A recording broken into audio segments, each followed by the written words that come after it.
Assalamualaikum warahmatullahi wabarakatuh. Halo semuanya, kembali lagi di channel YouTube Golden Cars. Warahmatullahi wabarakatuh. Pada hari ini kita akan membuat konten berikutnya, yaitu khusus pembelajaran tentang TWK.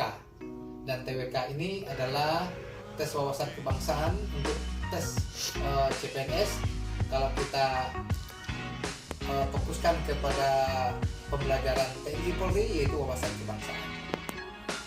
Di sini kita TWK, tes wawasan kebangsaan atau mental ideologi pada TNI Polri. Jadi ini khusus pembelajaran Pancasila dan bahasa Indonesia. Dan TWK ini berjumlah soalnya adalah 30 soal. Rata-rata soal tentang Pancasila 25 dan bahasa Indonesia 5. Semoga bermanfaat nantinya. Rama, baca Rama. Arti dari kata sila adalah asas. Ya, yang lain? Ya, betul ya, jawabannya asas. Pancasila itu berasal dari bahasa Sanskerta yang artinya panca artinya 5, sila artinya asas atau dasar. Berarti Pancasila artinya 5 asas atau 5 dasar. Oke, kita lanjutkan nomor 2.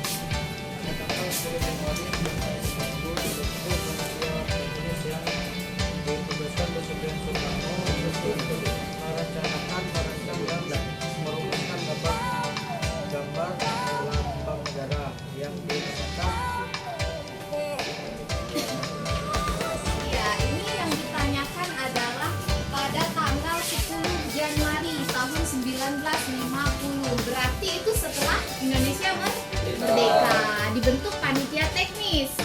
Nah, yang ditugaskan Presiden Soekarno untuk merencanakan, merancang dan merumuskan gambar lambang negara. Berarti ini berkaitan dengan lambang negara. Apa lambang negara kita? Garuda Pancasila. Kalau kita misalnya ini ada di choice-nya bagian A, panitia 8. Benar atau salah? Salah, karena panitia 8 ini kan dibentuk sebelum Indonesia merdeka ya. Pada saat sidang BPUPKI. Kemudian panitia 9 juga sama pada saat sidang BPUPKI. Jawaban yang benarnya adalah panitia lencana negara.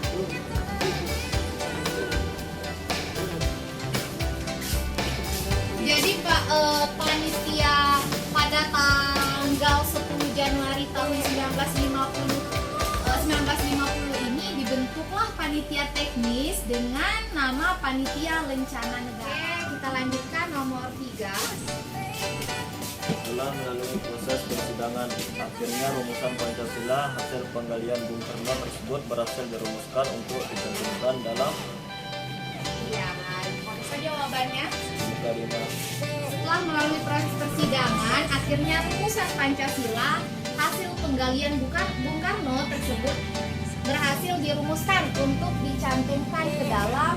Nah, ini kalau kita lihat di PowerPoint ya, di PowerPoint dia ada beberapa tokoh yang mengusulkan Pancasila. Ada siapa saja? Muhammad Yamin, kemudian Supomo dan Insinyur Soekarno. Nah, kemudian usulan dari beberapa tokoh tersebut kemudian dirembuklah, dicari suatu kesepakatan sehingga menjadi 5 dasar atau Pancasila yang kita ketahui sekarang. Nah, ini kalau kita lihat di sidang BPUPKI, dia ada berapa kali sidang, Rahmat? Ada 2 kali. Sidang pertama itu isinya apa? Iya, untuk merumuskan dasar negara. Nah, ini pertanyaannya kan Pancasila tersebut dimasukkan ke dalam apa? Soalnya tadi? Setelah melalui proses persidangan, akhirnya rumusan Pancasila hasil penggalian Bung Karno tersebut berhasil dirumuskan untuk dicantumkan ke dalam. Berarti itu sidang keberapa? Iya, bukan sidang pertama lagi ya. Karena sidang pertama itu dia merumuskan. Kemudian setelah dirumuskan atau setelah didapatkan sebuah hasil, kemudian akan dicantumkan rumusan dasar negara itu pada muka 5 Undang-Undang 1945. Ini kalau lihat di PowerPoint ya, dia ada namanya Mukadimah, kemudian ada namanya Piagam Jakarta, kemudian yang ketiga ada namanya Gentleman Agreement. Jadi itu semuanya sama ya. Gentleman Sama-sama Agreement. pembukaan Undang Dasar Negara Republik Indonesia tahun 1945. Kalau Mukadimah ini dia dari Soekarno ya. Kalau Piagam Jakarta itu Muhammad Yamin.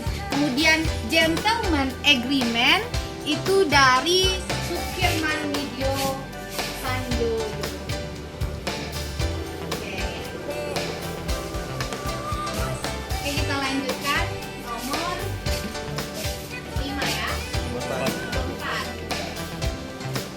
Pusat Tenaga Rakyat atau PUTERA adalah organisasi yang dibentuk pemerintah Jepang Indonesia pada tanggal 16 April 1943 dan dipimpin oleh 4 serangkai kecuali Ya, ini ada 4 serangkai, ada 3 serangkai. Kalau 3 serangkai itu pendiri Indis Partij ya. Kalau kita lihat dari sejarah, organisasi pertama yang ada di Indonesia atau organisasi penggerak itu yang pertama apa? Iya, Budi Utomo pada tahun berapa, Rahman? 1908. Kemudian kalau Budi Utomo itu siapa pendirinya? Iya, Supomo. Kemudian ada Sarekat Islam. Awalnya Sarekat Dagang Islam ya. Kemudian diganti namanya Sarekat Islam itu oleh Kiai Haji Samanhudi. Nah, kalau kita lihat di sini ini ada organisasi PUTERA. PUTERA itu didirikan pada 16 April tahun 1943. Itu pada masa penjajahan siapa? Iya, Jepang. Kan 43 Jepang. Nah, organisasi PUTERA ini dia dipimpin oleh 4 serangkai. 4 serangkai di mana yang pertama adalah Insinyur Soekarno, yang kedua Muhammad Hatta, yang ketiga Ki Hajar Dewantara, dan yang keempat adalah Kiai Haji Mansur. Ya, Kiai Haji Mansur.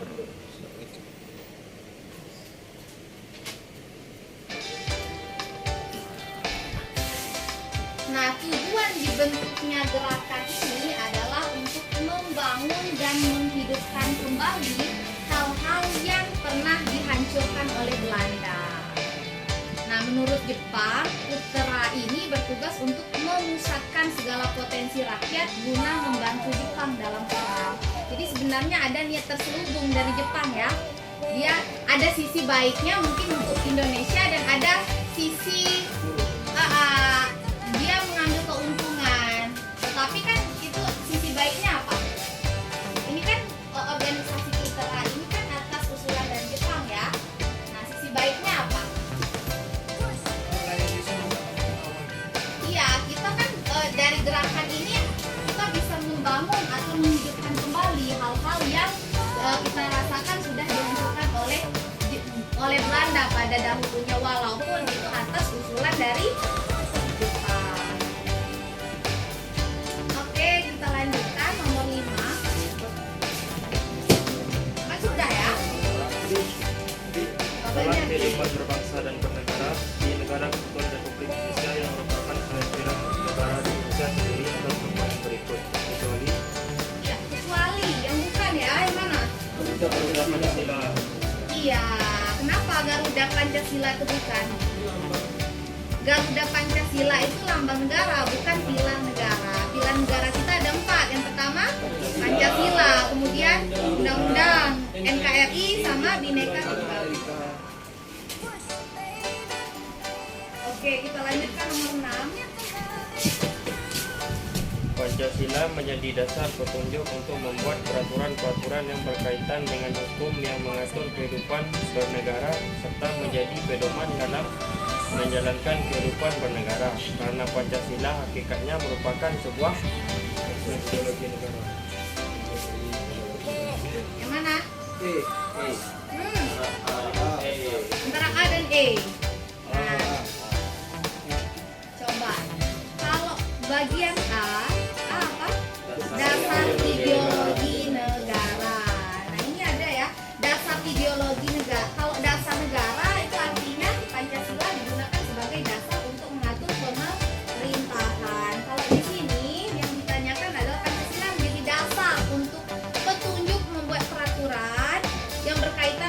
hukum yang mengatur kehidupan bernegara serta menjadi pedoman menjalankan kehidupan bernegara. Iya, jawabannya benar. Tetap Pancasila di sini menjadi dasar ideologi negara. Kalau menjadi sumber dari segala sumber hukum, itu maksudnya apa? Sumber dari segala sumber hukum. Berarti kalau sumber dari segala sumber hukum, itu fungsi Pancasila menjadi segala macam bentuk hukum dan peraturan perundang-undangan di Indonesia harus bersumber pada Pancasila.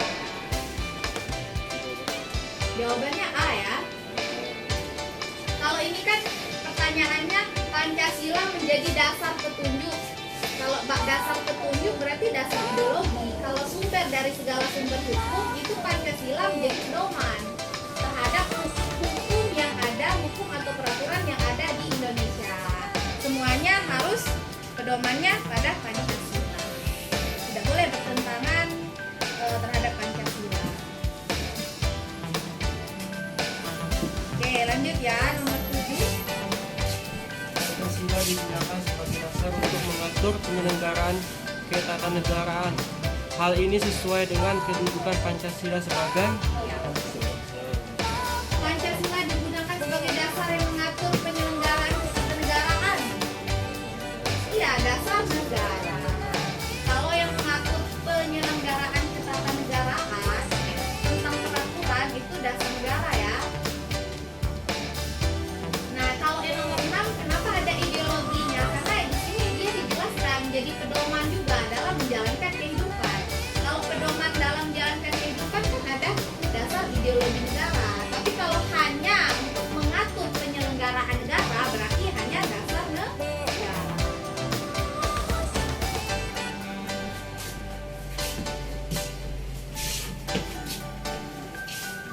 Kalau Pancasila sebagai moral pembangunan bangsa, Itu bidang pembangunan. Orang pandangan untuk sama ya, sama Pancasila dijadikan sebagai paradigma pembangunan. Berarti segala bentuk pembangunan yang ada di Indonesia tidak boleh bertentangan dengan Pancasila. Berarti kalau misalnya ada contoh kasusnya pembangunan yang dilakukan oleh pemerintahan tetapi dia melanggar hak asasi manusia, contohnya menggusur atau lain sebagainya, itu sudah melanggar atau tidak? Hah? Hak asasi, misalnya hak untuk memperoleh tempat tinggal tanpa adanya misalnya rumah kita digusur tetapi kata pemerintah itu milik pemerintah, padahal itu sudah jelas itu hak milik rakyat misalnya, itu melanggar nggak? Melanggar, makanya itu tidak boleh ya. Jadi itu Pak, itu masuk sila ke-5. sila ke-5, keadilan sosial bagi seluruh rakyat Indonesia. Nah ini, kalau kita berbicara mengenai sila, kadang kalau antara sila kedua dengan sila ke-5, kalau sila kedua itu kan dia lebih ke kemanusiaan. Tetapi ini pertanyaannya, kalau nggak salah ada ya soalnya di sini, nanti kita bahas. Kalau kita membantu orang, misalnya Rahmat ini nggak punya uang, Rangga ini orang kaya, Rahmat minjam uang pada Rangga, berarti kan otomatis Rangga ini membantu Rahmat ya, membantu kemanusiaan enggak?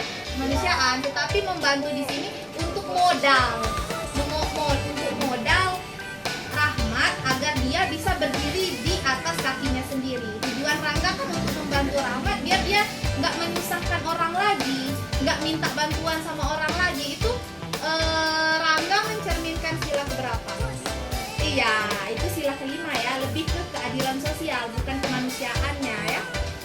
Paham ya? Oke, lanjut nomor berapa? Pancasila dalam kehidupan berbangsa dan bernegara dapat dilakukan dengan cara mengamalkan secara subjektif. Artinya, Ya. Jawabannya apa? Iya betul. Kalau pengamalan secara subjektif itu pengamalan nilai-nilai yang terkandung di dalam butir Pancasila, sila pertama sampai sila ke-5. Jawabannya C.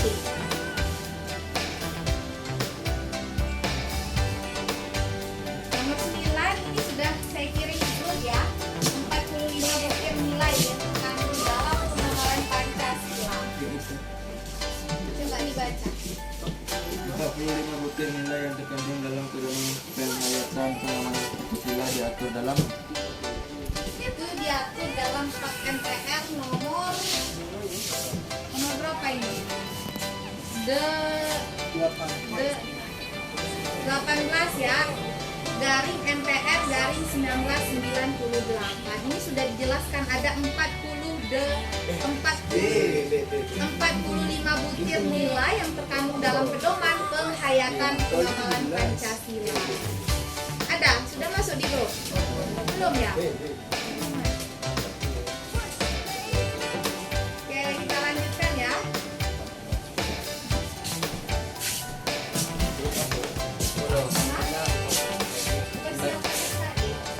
Masuk? Belum ya? Oke, Membina lanjutkan. Membina kerukunan hidup di antara umat beragama dan kepercayaan terhadap Tuhan Yang Maha Esa merupakan pengamalan sila ke-1. Iya, ini sudah jelas ya, sila pertama, sila ketuhanan. Karena di sini sudah jelas berkaitan dengan antara Umat beragama. umat beragama. Kepercayaan terhadap Tuhan, berarti itu mencerminkan sila pertama. Lanjut nomor 11. Sesuai dengan harkat dan martabatnya sebagai makhluk Tuhan Yang Maha Esa merupakan pengamalan sila ke Ya, sila berapa ini? Nah, banyak ya, ini beragam. Mengakui dan memperlakukan manusia sesuai dengan harkat dan martabatnya sebagai makhluk Tuhan Yang Maha Esa merupakan pengamalan sila ke? Iya, sila kedua. Dan kemanusiaan. Ini artinya kita memanusiakan manusia, memperlakukan manusia sesuai dengan harkat dan martabatnya sebagai makhluk Tuhan. Berarti di sini sebagai makhluk Tuhan kita memanusiakan manusia. Berarti di sini kita tidak membeda-bedakannya. Kita melihat manusia di sini sebagai makhluk Tuhan. Nah, di sini dia kan tidak mengatakan manusianya manusia yang mana, misalnya manusia Indonesia saja kah atau yang mana. Ini kan secara umum sebagai makhluk dari makhluk Tuhan. Berarti bagaimana cara kita sila kedua bunyinya kemanusiaan yang adil dan beradab. Jawabannya B ya. Ada yang jawab sila keempat tadi? Ada. Ya, lanjut nomor 14. Suka memberi pertolongan kepada orang lain agar dapat berdiri sendiri merupakan pengamalan Pancasila ke-5. Ya, ini yang saya jelaskan tadi ya. Itu sila kelima. Berarti kalau kita memberi pertolongan dengan tujuan agar orang tersebut bisa berdiri sendiri, itu merupakan sebuah keadilan sosial. Nah, jawabannya E ya. Lanjut nomor 13. berikut ini yang merupakan pengamalan Pancasila ke-1 adalah Ya, sila ketuhanan. Yang mana? C. Kalau yang A sila berapa?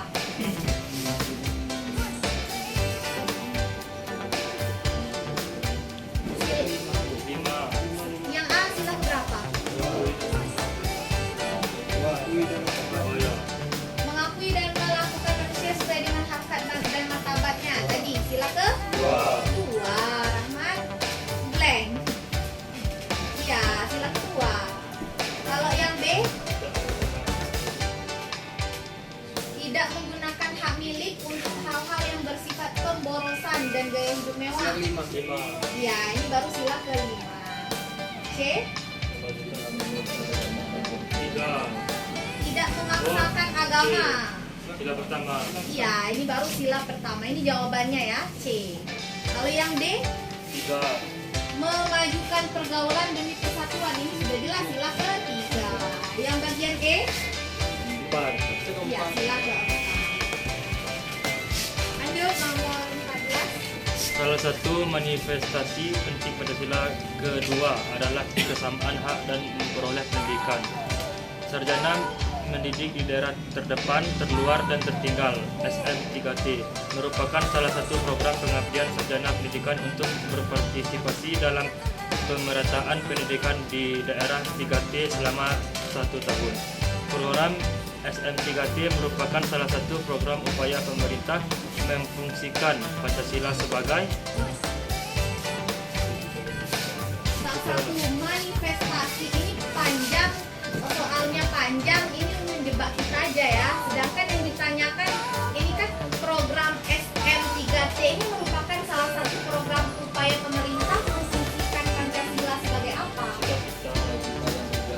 Iya, cita-cita dan tujuan nasional. Ini kan sudah ada ya termuat di dalam pembukaan Undang-Undang Dasar alinea keberapa? Kalau yang berisi cita-cita dan tujuan alinea keempat, melindungi segenap bangsa Indonesia, memajukan kesejahteraan umum, kemudian Mencerdaskan kehidupan bangsa dan ikut melaksanakan ketertiban dunia. Berarti mencerdaskan kehidupan bangsa merupakan salah satu program pemerintah untuk memfungsikan Pancasila sebagai cita-cita dan tujuan nasional.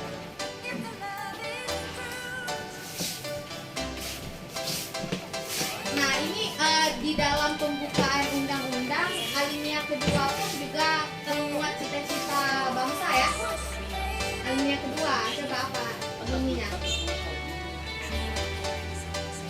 Iya, negara yang merdeka, bersatu, berdaulat, adil dan makmur, itu kan cita-cita bangsa juga ya? Jadi kalau sudah merdeka, mempertahankan. Iya, mempertahankan. Oke, lanjut nomor 15.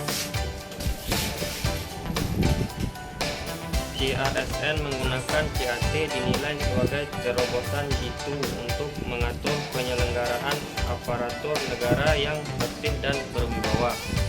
Penggunaan CAT terbukti efektif meminimalisir kecurangan dan potensi nepotisme. Terobosan tersebut sejatinya sesuai dengan fungsi dan kedudukan Pancasila sebagai Iya, apa jawabannya? C. Nepotisme itu apa?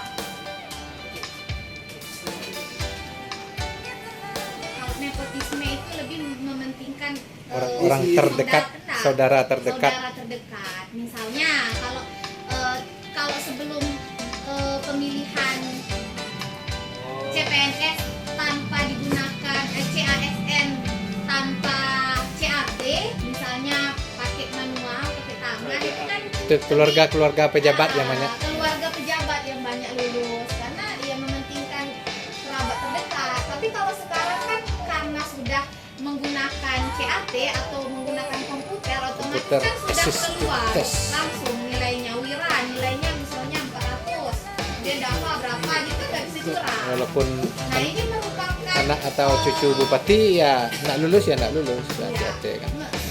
sesuai dengan fungsi dan kedudukan Pancasila sebagai apa?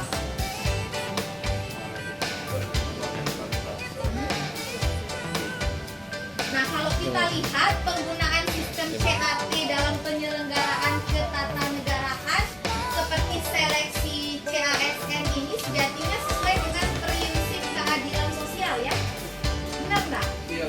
Karena keadilan sosial bagi seluruh rakyat Ayat. Indonesia. Kalau misalnya kita ada yang memungkinkan berlaku curang, berarti kan tidak adil, tidak mencerminkan sila kelima. Berarti ini mencerminkan atau sesuai dengan pengamalan sila kelima, di mana semua peserta mempunyai hak yang sama untuk mengetahui nilainya secara transparan. Nah, Pancasila sebagai jawabannya dasar negara ya, jawabannya D. Kenapa? Karena kalau Pancasila sebagai dasar negara ini artinya Pancasila dijadikan sebagai dasar untuk menata negara yang merdeka dan berdaulat. Kemudian Pancasila sebagai dasar negara ini juga artinya mengatur penyelenggaraan aparatur negara yang bersih dan berwibawa. Berarti ini bisa ya mencerminkan Pancasila sebagai dasar negara.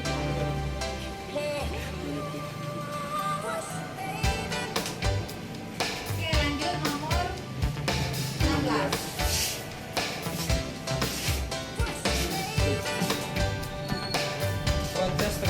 pembangunan salah satu bandara internasional di Indonesia memicu bengkokan. Hal ini disebabkan banyaknya buruh tani kehilangan mata pencaharian karena sawah yang terpaksa beralih fungsi. Terjadi kriminalisasi dan munculnya konflik agrarian di wilayah tersebut. Menurut salah satu anggota Komnas HAM, bentrok tersebut terjadi karena masalah komunikasi. Saat itu menurutnya komunikasi dilakukan dengan cara melalui key person. Sedangkan warga desa ingin semuanya terlibatkan. Bentrokan tersebut dapat dihindari jika pihak yang terlibat dalam pembangunan bandara dapat memfungsikan dan mendudukkan Pancasila sebagai Sebagai apa? Pengamalan Pancasila. Pancasila sebagai? Ini ditanya dapat memfungsikan dan memfungsikan Pancasila sebagai apa?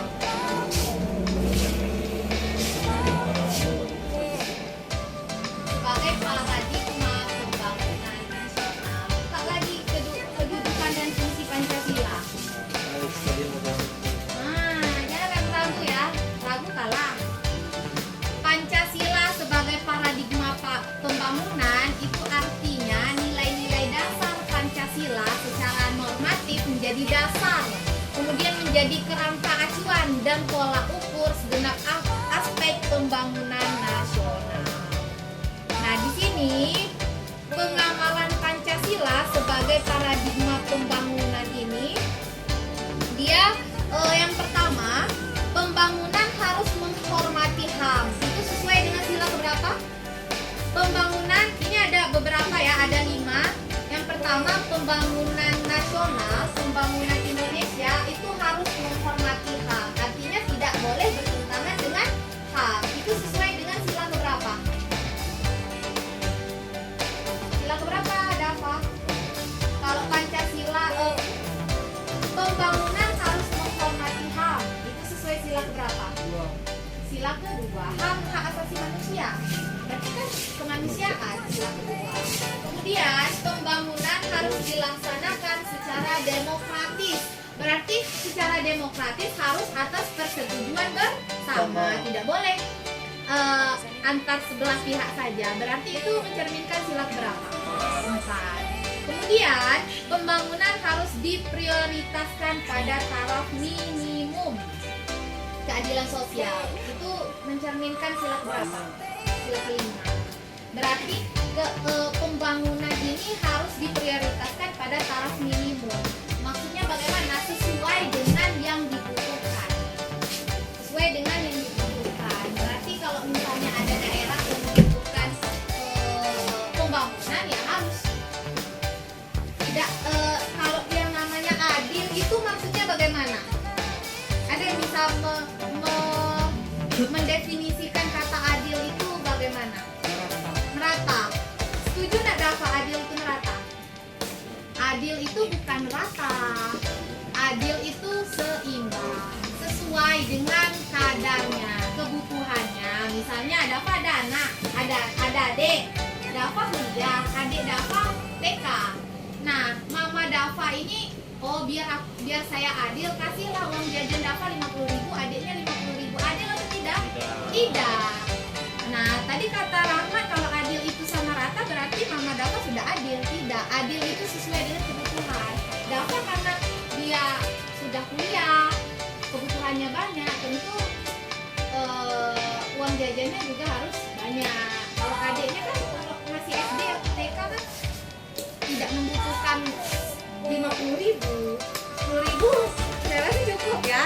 Nah, itu maksudnya adil.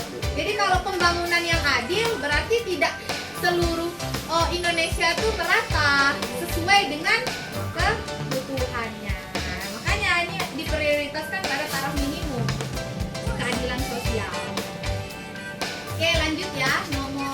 Selanjutnya, pembangunan tidak boleh bersifat ideologis.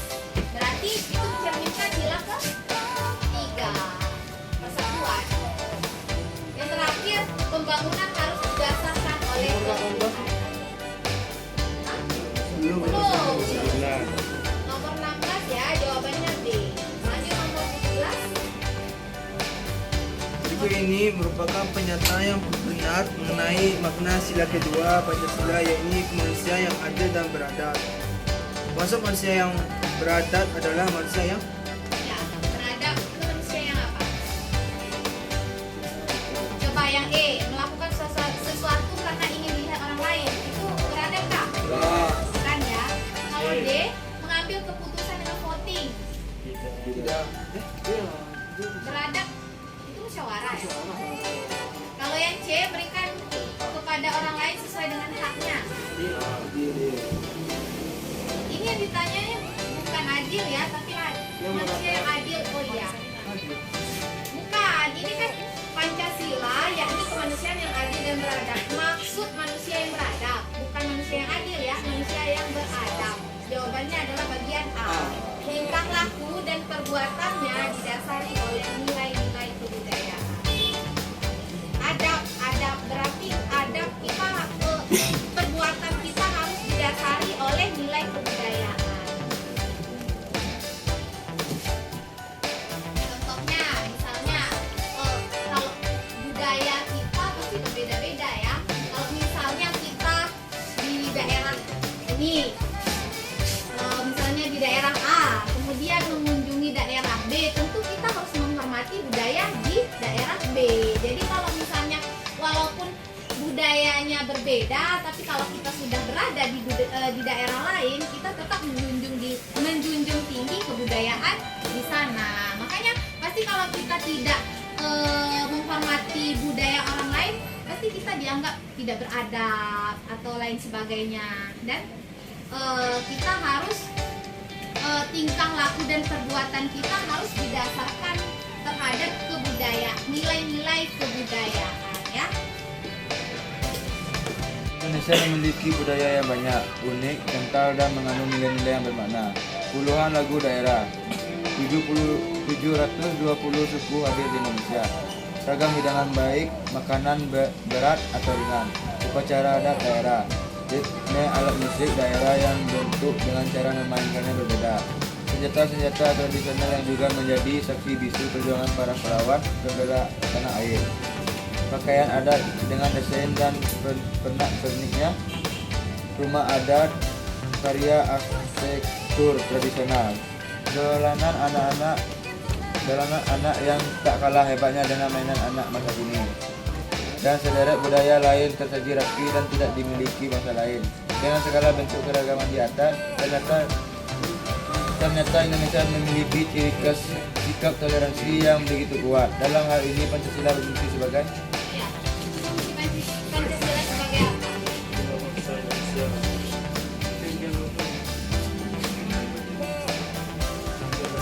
Nah, di sini kalau kita lihat di pertanyaannya banyak sekali perbedaan ya, mulai dari suku, terdapat 720 suku, kemudian ada upacara adat daerah, kemudian musik daerah, pakaian adat, itu kan mencerminkan perbedaan. Kalau yang mencerminkan perbedaan itu kedudukan fungsi Pancasila sebagai apa?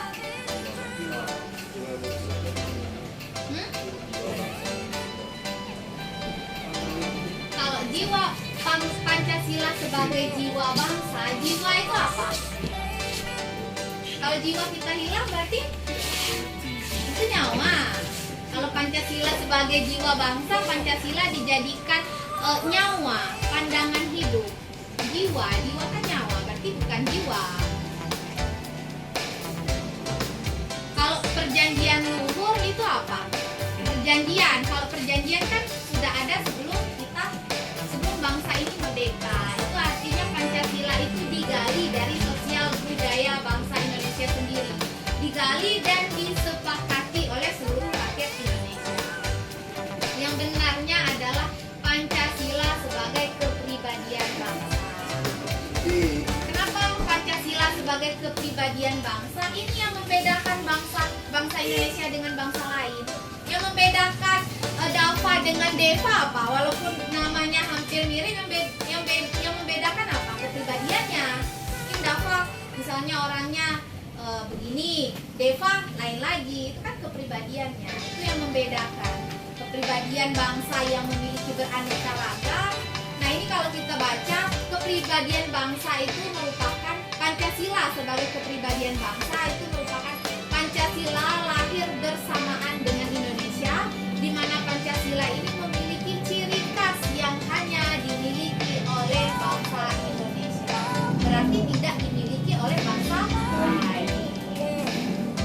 Jawabannya B.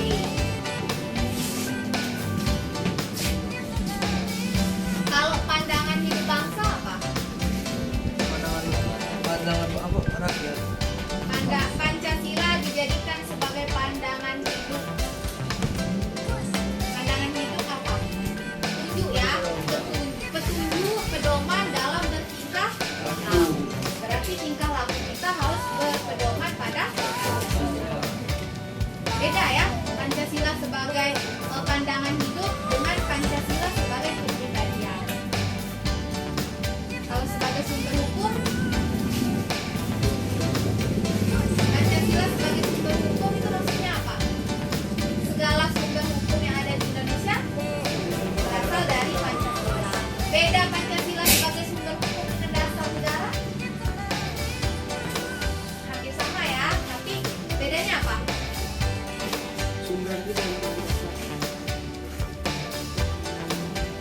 Pancasila sebagai dasar negara itu Pancasila digunakan sebagai dasar dalam mengatur seluruh pemerintahan negara, seluruh penyelenggaraan negara baik di tingkat pusat maupun di tingkat daerah. Berarti di sini yang ditegaskan atau kita garis bawahi mengatur pemerintahan negara.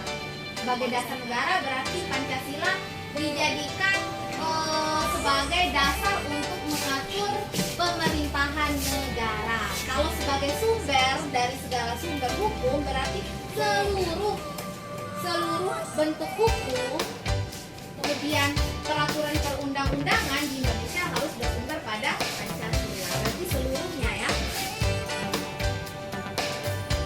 Oke, kita lanjutkan nomor berapa? Nomor 19.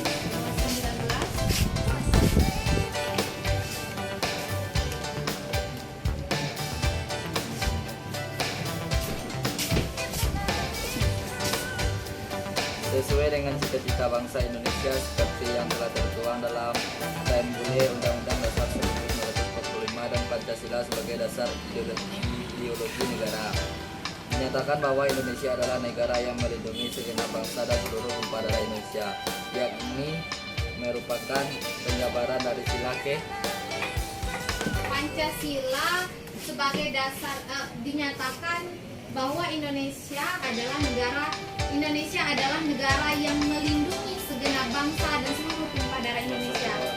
Ya, pesan melindungi segenap bangsa dan seluruh tumpah darah itu kan mencerminkan persatuan Indonesia. Sila ketiga. Nomor terakhir ya. Ideologi tertutup dapat mengancam persatuan dan kesatuan bangsa Indonesia yang menjunjung tinggi keberagaman. Ideologi tertutup hanya muncul dari satu kelompok tentu yang dipaksakan diterima oleh seluruh masyarakat. Mereka memaksakan kehendaknya sendiri tanpa dialog apalagi demokrasi. Pancasila yang merupakan ideologi bangsa Indonesia menjadi mendeteksi kehidupan ideologi tertutup tersebut. Hal ini berkaitan dengan Pancasila sebagai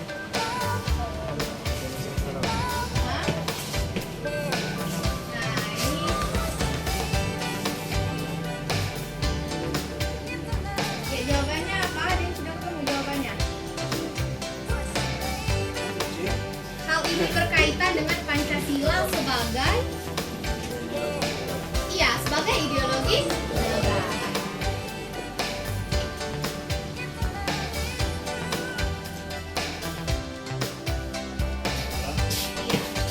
Iya. Dia coba Dafa baca paragrafnya. Penduduk desa beberapa provinsi mulai membajak sawah. Mereka akan menanam padi karena musim hujan sudah hadir. Penggunaan kata yang tidak tepat. Iya. Udah kedengeran nggak? Ada kalimat yang kurang tepat atau tidak sesuai dengan konteksnya. Jadi Jadi kadang dia ada apa namanya, sebuah kata maknanya sama, tetapi dia ada kata yang digunakan sesuai dengan konteksnya. Contohnya mati sama meninggal. Kalau kita bertanya kapan saya turut berbelasungkawa atas meninggalnya nenekmu misalnya, meninggal dengan mati sama nggak? Sama, tapi ada konteksnya. Masa ya kita berbicara saya turut berbelasungkawa atas matinya nenekmu, kan nggak? Nah, tidak tepat penggunaannya. Nah, di sini ada satu kata yang tidak tepat penggunaannya. Kira-kira di bagian mana? Di bagian mana? Iya, hadir. Binaan itu, Rangga, itu nama desanya ya, desa binaan. Misalnya ada desa Seroja dan lain sebagainya. Itu sah-sah saja. Yang kurang tepat di sini adalah penggunaan kata hadir. Masa kita menyebut hujan itu hadir? Seharusnya kalau biasanya digunakan kata hadir itu untuk menunjukkan siapa? Orang. Dava mana? Kok belum hadir? Nah, mana hujannya kok belum hadir? Kan nggak cocok, tidak sesuai dengan konteks. Seharusnya kalau kita ingin menunjukkan mengacu pada hujan, seharusnya bukan hadir tetapi tiba. Seharusnya seperti ini ya, penduduk desa binaan PKK provinsi mulai membajak sawah. Mereka akan menanam padi karena musim hujan sudah tiba. Bukan hadir ya, berarti jawabannya adalah bagian D. Oke, kita lanjutkan nomor 3. Makna tersurat paragraf di atas adalah Ya, dibaca. Coba. teksnya. Iya, teksnya. Perekonomian di dunia terus merosot yang disebabkan resesi di Eropa yang berkepanjangan. Hal ini membawa dampak yang sangat besar bagi pengrajin di Indonesia karena produknya tidak dapat diekspor, bahkan gagal ekspor. Untuk mempertahankan kelangsungan hidup keluarga dan karyawannya, banyak pengrajin kita yang beralih usaha lain. Iya. Makna tersurat pada paragraf tersebut. Berarti kalau tersurat dia sudah dijelaskan di sini, sudah ada di teksnya. Kira-kira bagian mana? Mana? Iya, bagian B. Dampak kemerosotan perekonomian dunia, perajin Indonesia beralih ke usaha lain. Berarti itu merupakan paragraf apa? Sebab akibat ya, karena dia menjelaskan sebabnya dulu. Apa sebabnya? Akibat sebab ya. Ya, sebab akibat, mohon maaf. Sebabnya perekonomian di dunia terus merosot yang disebabkan resesi di Eropa yang berkepanjangan, itu sebabnya. Kemudian akibatnya, oleh karena itu maka iya, perekonomian Indonesia merosot sehingga perajin Indonesia beralih usaha lain. Jawabannya adalah bagian B. Oke, lanjut ya, nomor 4. Jawa itu menggerontong cepat bagai penyu yang mengising, memerahkan daun-daun telinga laki-laki kurus itu. Biji mata laki-laki itu melotot berputar-putar cepat seolah-olah Majas, majas yang tepat untuk melengkapi teks tersebut. iya, majas yang tepat apa? Iya, jawabannya E. Hendak melompat, jawabannya E ya. Hendak melompat keluar dari kedua matanya. Kita harus pilih kalimat yang sesuai dengan kalimat sebelumnya. Ini kan kita melengkapi ya, melengkapi bagian titik-titik. Berarti kalimat sebelumnya itu kan biji mata laki-laki itu melotot, berputar-putar cepat seolah-olah apa? Berarti hendak melompat keluar dari kedua matanya. Kan kita sudah belajar ya, ada banyak jenis majas. Ada kayak majas menyindir, kemudian ada majas perbandingan, membandingkan. Misalnya seolah-olah dia tidak seperti itu, tetapi tapi seolah-olah dia seperti itu. Misalnya ada contoh majas, kakak mengatakan si Rangga ini jelek misalnya, suaranya buruk, tapi majasnya berbunyi, ih bagus sekali suaramu sampai sakit gendang telinga saya. Berarti kan itu namanya majas. Bisa ya membedakan majas dengan kalimat biasa, bisa ya. Oke, lanjut nomor 5. Oh 5 ya. Salah satu museum yang banyak dikunjungi pelajar adalah Museum Geologi Bandung. Museum ini didirikan pada zaman kolonialisme Belanda, didirikan pada masa revolusi industri di benua Eropa. Saat itu, para ahli geologi sedang giat melaksanakan penyelidikan geologi.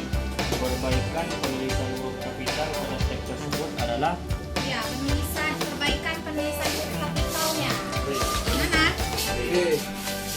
Nah, ini ada kata pada kalimat pertama, salah satu museum yang banyak dikunjungi pelajar adalah Museum Geologi Bandung. Berarti seharusnya menggunakan huruf kapital. Kemudian yang mana lagi? Ada kata benua Eropa.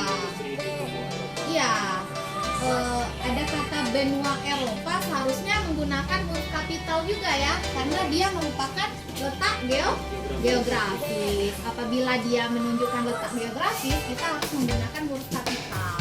Benua Asia, benua Eropa, Samudra Pasifik, Samudra Hindia dan lain sebagainya ya. Jawabannya bagian B. Oke, lanjut ya, nomor 6. Tanah longsor terjadi bila gaya pendorong pada lereng lebih besar daripada gaya penahan. Gaya penahan umumnya dipengaruhi oleh kekuatan batuan dan kepadatan tanah. Akan tetapi gaya pendorong dipengaruhi oleh besarnya sudut kemiringan lereng air, beban dan berat jenis tanah batuan. Lemahnya gaya penahan dan kuatnya gaya pendorong akan menimbulkan terjadinya tanah longsor. Ancaman tanah longsor biasanya terjadi pada musim penghujan karena intensitas curah hujan meningkat. Perbaikan penggunaan tanda baca pada kalimat dalam paragraf tersebut adalah Iya. Ditanyakan perbaikan tanda baca. Berarti tanda baca meliputi tanda titik, koma, tanda titik dan lain sebagainya.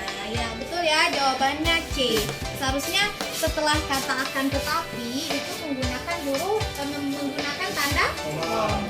Akan tetapi, koma, gaya pendorong dipengaruhi oleh besarnya sudut kemiringan lereng, koma, karena dia perincian berarti digunakan koma, lereng, air, koma, beban, koma, dan berat jenis tanah batuan.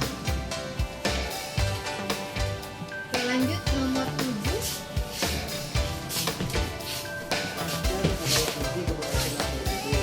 Karakter merupakan nilai perilaku manusia yang berhubungan dengan Tuhan yang Maha Esa, diri sendiri, sesama manusia, lingkungan dan kebangsaan. Hal tersebut terwujud dalam pikiran, sikap, perasaan, perkataan dan perbuatan. Perbuatan dan perilaku manusia tersebut berdasarkan norma-norma agama, hukum, tata krama, budaya dan adat istiadat. Pendidikan karakter penting bagi pelajar. Pendidikan karakter tidak hanya diterapkan di sekolah, tetapi di rumah dan di lingkungan sosial. Serta pendidikan karakter tidak hanya anak usia dini hingga remaja, tapi juga usia dewasa. Pendidikan karakter penting bagi pelajar karena berguna untuk kelangsungan hidup bangsa Indonesia. Sudahkah kalian menyadari ringkasan teks tersebut adalah Iya, cari dulu ide pokoknya. Ini termasuk campuran ya, karena dia ide pokoknya terletak di awal kalimat dan ditegaskan kembali di akhir kalimat. Coba dibaca. Karakter adalah kunci keberhasilan individu. Nah, itu kalimat awalnya. Kemudian karakter merupakan nilai perilaku manusia yang berhubungan dengan Tuhan, kemudian diri sendiri dan sesama manusia. Itu penjelasannya. Kemudian dijelaskan lagi ya, perbuatan dan perilaku manusia tersebut berdasarkan norma-norma agama, hukum, tata krama, budaya dan adat istiadat. Kemudian dijelaskan lagi bahwa pendidikan karakter itu kita dapatkan di sekolah, sekolah, di rumah, dan di lingkungan sosial. Kemudian terakhir ditegaskan lagi bahwa pendidikan karakter ini sangat penting bagi pelajar karena berguna untuk kelangsungan hidup bangsa Indonesia. Berarti kalau yang ditanyakan ringkasan berarti harus mengacu kepada keseluruhan teksnya. Yang cocok yang mana? Dava? Iya, jawabannya D. Karakteristik adalah kunci keberhasilan individu, sehingga pendidikan karakter penting bagi pelajar. Dan setiap siswa wajib membawa alat tulis pensil, pulpen, dan menghapus. Perbaikan tanda baca kalimat tersebut adalah Ya, perbaikan tanda bacanya yang mana? Yang mana? Yang lain? Yolanda? Apa jawabannya nomor 9? B. B. Rangga jawabannya apa, Rangga? Belum. Harus satu, jangan atau ya. B. Cuman Dava yang jawab D. Ya. Kira apa jawabannya nomor 9? Belum. Tinggalan, Kira? Ya, jawabannya D yang benar ya. Itu kalau di dalam perincian kita menggunakan tanda titik 2 dan boleh tidak menggunakan tanda titik 2 ya. Nah, kalau di sini kita lihat yang bagian banyak yang apa namanya? Memilih bagian B. Sebenarnya jawaban B itu bisa benar apabila setelah kata pulpen menggunakan tanda koma. Nah, ini ya, kalau perinciannya hanya 2 itu tidak menggunakan koma. Tetapi kalau perinciannya lebih dari 2 itu wajib menggunakan tanda koma. Misalnya aku, kamu, dan dia itu kan 3. Berarti aku, koma, kamu, koma, dan dia. Itu setelah katakan kan sampai kata kecil. Iya. Itu kan karena dia merupakan kalimat diakhiri dengan tanda polisi. Nah ya, ini A, B, C, D, dan E semuanya tidak ada tanda titik ya, kecuali bagian D. Jadi sudah pasti jawaban yang benarnya adalah bagian D.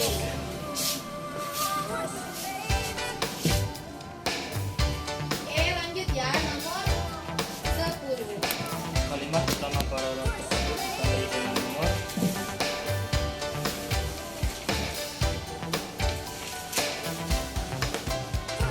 Iya, jawabannya mana?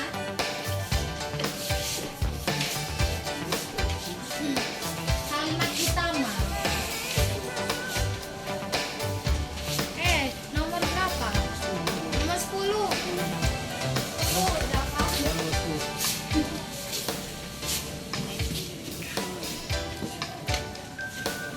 Simpulan ya? Simpulan paragraf utama teks tersebut adalah Iya, simpulan. Mana?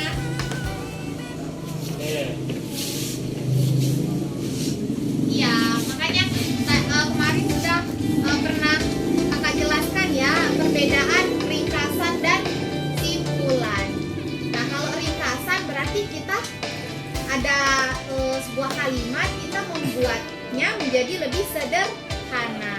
Berarti lebih sederhana atau lebih singkat. Kalau simpulan itu kita mencari intinya, apa yang dijelaskan dari paragraf tersebut, dari wacana tersebut. Nah, di sini kan dia hanya menanyakan paragraf pertama ya. Paragraf pertama berarti dari nomor 1 sampai dengan nomor 3. Ini ada 2 paragraf. Kita baca. Paragraf pertama ini kan dia menjelaskan saat ini konsumsi ikan penduduk Indonesia rata-rata 40 kg per kapita per tahun. Berarti itu rata-rata konsumsi ikan. Nah, harapan konsumsi ikan akan meningkat 70 kg per kapita per tahun. Itu sudah pasti apa belum? 70 kg per kapita? Belum, itu kan harapannya. Padahal kenyataannya sekarang hanya 40 kg, tetapi diharapkan akan meningkat sebanyak 70 kg per kapita per tahun. Kemudian dijelaskan lagi omega 3 yang baik bagi tubuh. Nah, ini alasannya kenapa diharapkan konsumsi ikan ini meningkat, karena ikan itu mengandung omega 3 yang baik untuk tubuh. Sehingga manfaat omega 3 ini terutama untuk mencerdaskan kecerdasan anak pada masa pertumbuhan. Nah, karena ikan ini mengandung banyak manfaat, makanya konsumsi ikan ini diharapkan bisa meningkat. Yang awalnya 40 bisa menjadi 70. Ya, kira-kira Ini disebabkan pelepasan energi yang dilakukan oleh lempengan yang bergerak. Semakin lama, tekanan itu kian membesar. Pada saat itulah gempa bumi akan terjadi. Gempa bumi biasanya terjadi di perbatasan lempengan kompresional dan translasional. Gempa bumi juga dapat terjadi karena pergerakan magma di dalam gunung berapi. Gempa bumi seperti itu dapat menjadi gejala akan terjadinya letusan gunung berapi. Gempa bumi ini biasanya hanya dirasakan sekitar gunung tersebut. Setelah terjadi gempa disusul dengan letusan gunung berapi. Ide pokok paragraf pertama dalam teks tersebut adalah paragraf pertama ya. Ingat, paragraf pertama berarti kita fokus ke paragraf pertama saja. Di pokoknya tentang apa? terjadinya gempa bumi. Iya, dia menjelaskan proses terjadinya gempa bumi. Berarti jawabannya adalah A, terjadinya gempa bumi. Lanjut. Kucing merupakan hewan yang banyak digemari oleh orang-orang.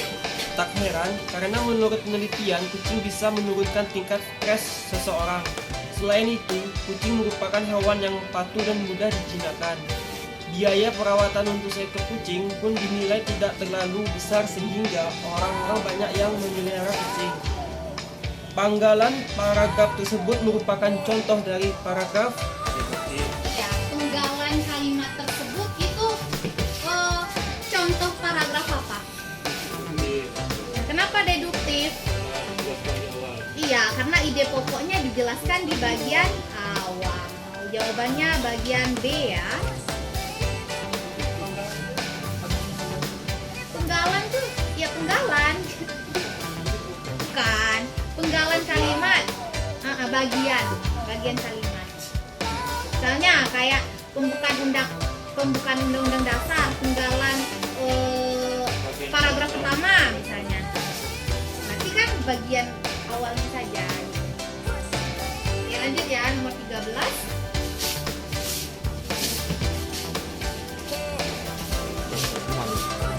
Dibaca aja.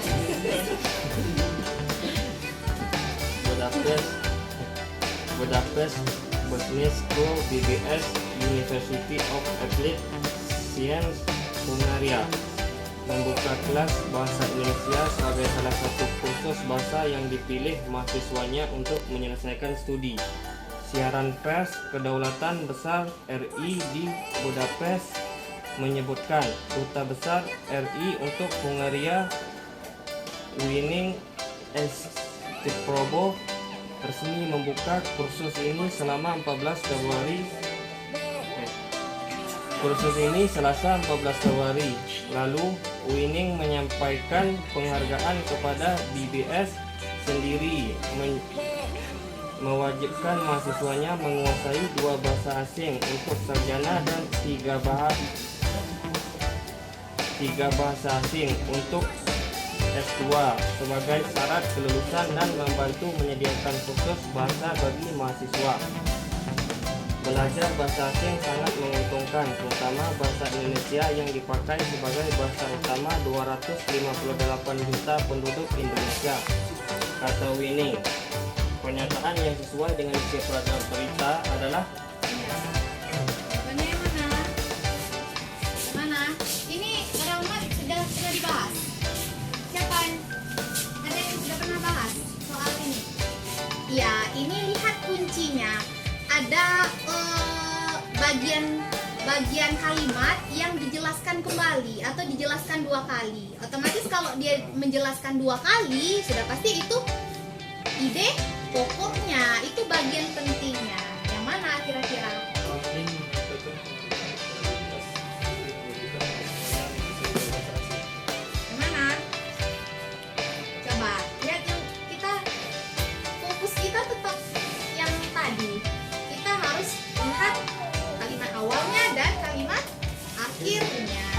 bagian awal itu kan dia menjelaskan BBS University of Applied Science Hungaria membuka kelas bahasa Indonesia. Berarti kan dia menjelaskan hanya fokusnya pada kelas bahasa Indonesia sebagai salah satu kursus bahasa yang dipilih mahasiswa untuk menyelesaikan studi. Berarti dia di paragraf awal dia sudah menjelaskan bahwa BBS ini membuka kelas bahasa. Kemudian di kalimat tengah-tengahnya kan dia menjelaskan bahwa S1 dia wajib menguasai 2 bahasa, kemudian S2 wajib menguasai 3 bahasa. Berarti kan itu sudah pasti tidak hanya bahasa Indonesia saja, tapi meliputi bahasa asing. Nah, di sini di dalam tanda petik itu kan berarti penggalan yang disampaikan oleh siapa ini? Iya, Winnie. Belajar bahasa asing sangat menguntungkan, terutama ada kata terutama bahasa Indonesia. Berarti 2 kali ditegaskan bahasa Indonesia. Berarti jawabannya adalah bagian C. Masyarakat Hungaria tertarik belajar bahasa Indonesia. Kenapa dia tertarik? Karena bahasa Indonesia itu merupakan bahasa yang dipakai sebagai bahasa utama 258 juta penduduk Indonesia. Kan ada ya dijelaskan. Jawabannya yang bagian C. Jadi kalau di dalam soal seperti ini kita ditanyakan pernyataan yang sesuai, mungkin semuanya sesuai ya. Karena kan yang coba dibaca yang A. Belajar bahasa asing sangat menguntungkan. Sesuai atau tidak? Sesuai. Tapi kita mencari yang paling tepat. Yang paling tepat adalah yang C. Masyarakat Hungaria tertarik belajar bahasa Indonesia. Karena kalimat tersebut selalu ditekankan pada paragrafnya. Ya. Oke, lanjut nomor 14. Salah satu syarat pemakaian huruf kapital dalam teks berita adalah Ya. Mana? Salah satu syarat pemakaian huruf kapital dalam teks berita. Syaratnya ya, berarti yang benarnya. Yang mana? C, D. Yang lain? Coba yang A. Yang A benar tak? Bim Bim? Huruf kapital dipakai sebagai huruf kedua di tengah kalimat. Salah. Huruf kapital tidak boleh diletakkan di tengah-tengah kalimat ya. Tidak boleh apalagi pada huruf kedua. Misalnya Indonesia, I-nya kecil, N-nya kapital, kan salah ya. Kemudian yang B, huruf kapital dipakai pada akhir kalimat dalam petikan langsung. Benar atau salah? Kan ada kalimat petikan langsung ya, yang menggunakan tanda petik, misalnya seperti ini. Rahmat berkata, berarti ada tanda petik. Nah, terakhir kalimat dalam petikan langsung itu huruf kapitalnya di awal atau di akhir? Atau enggak pakai huruf kapital? Pakai di awal ya. Jadi kalau petikan langsung itu setelah tanda petik itu menggunakan huruf kapital. Terakhirnya jangan menggunakan huruf kapital. Kemudian berarti yang B salah ya. Yang C, huruf kapital dipakai sebagai huruf pertama nama orang yang merupakan nama jenis atau satuan ukuran. Punya yang jawab C. Yang jawab C ada? Ada. Iya. Ini pada nama jenis atau satuan ukuran. Maksudnya bagaimana? Kalau nama jenis menggunakan huruf kapital atau tidak? Nama jenis itu misalnya ikan mujair atau itu kan nama jenis. Sama seperti ini, pisang Ambon itu menggunakan huruf kapital atau tidak? Tidak. Berarti kalau nama jenis tidak menggunakan huruf kapital. Kan nama jenis ya, pisang, jenisnya Ambon, satuan ukuran. Apakah menggunakan huruf kapital?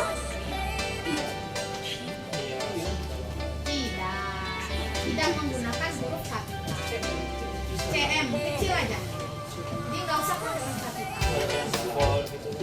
Itu juga tidak menggunakan huruf kapital. Misalnya seperti ini, 10 pop. Nah, berarti fontnya menggunakan huruf kecil saja. V-nya jangan menggunakan huruf kapital. Berarti kalau kita temukan apabila dia menjelaskan satuan ukuran 10 volt, F-nya huruf kapital, berarti itu salah. Sesuai dengan PUED, Pedoman Umum Ejaan Bahasa Indonesia, itu salah. Sama seperti ini yang kakak jelaskan kemarin. Kalau sholat, nah itu kan sebenarnya kalau itu kan diambil dari bahasa Arab. Nah diambil dari bahasa Arab kan hurufnya huruf so ya. Kalau di Indonesia kan kalau so berarti SH, sholat. Tetapi kalau di dalam bahasa Indonesia yang baku itu kan bukan sholat tapi salat. Nah jadi kita harus sesuai dengan sesuai dengan aturan bahasa Indonesia. Oke, lanjut nomor berapa lagi? Nomor 14 berarti jawabannya D ya. Huruf kapital dipakai sebagai huruf utama untuk nama jabatan yang diikuti nama orang. Kenapa? Ini sering sekali ya saya jelaskan apabila nama jabatan, kalau ada jabatan diikuti nama orang itu menggunakan huruf kapital. Tetapi kalau hanya nama jabatan saja itu tanpa diikuti nama orang itu tidak menggunakan huruf kapital. Contohnya, siapa yang bisa memberikan contoh? Hah? Contohnya? Ya, ya betul. IP-nya besar, Iya. Joshua-nya besar. Iya. Brigadir itu kan jabatan. Nah, brigadir J berarti dia ada namanya Joshua. Tapi kalau brigadir saja, ya B-nya huruf kecil. Sama seperti presiden mengunjungi kediaman Dafar. Pada hari Selasa kemarin, misalnya seperti ini, kalimatnya seperti ini. Pada hari Selasa kemarin, presiden menjenguk Dafar yang sedang sakit. Berarti kan presiden di sini diikuti nama orang atau tidak? Tidak. Berarti P-nya kapital atau tidak? Tidak. Tapi kalau misalnya pada hari Selasa kemarin, Presiden Jokowi, nah itu baru menggunakan huruf kapital. Ya. Dibaca lagi PUED-nya ya, itu sudah dijelaskan semua di sana. Lanjut nomor 15.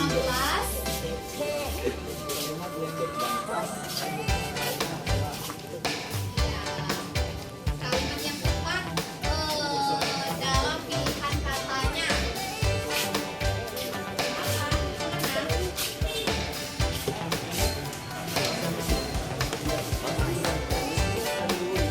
Ini aja, dijepit aja, dilipat aja, biar enggak.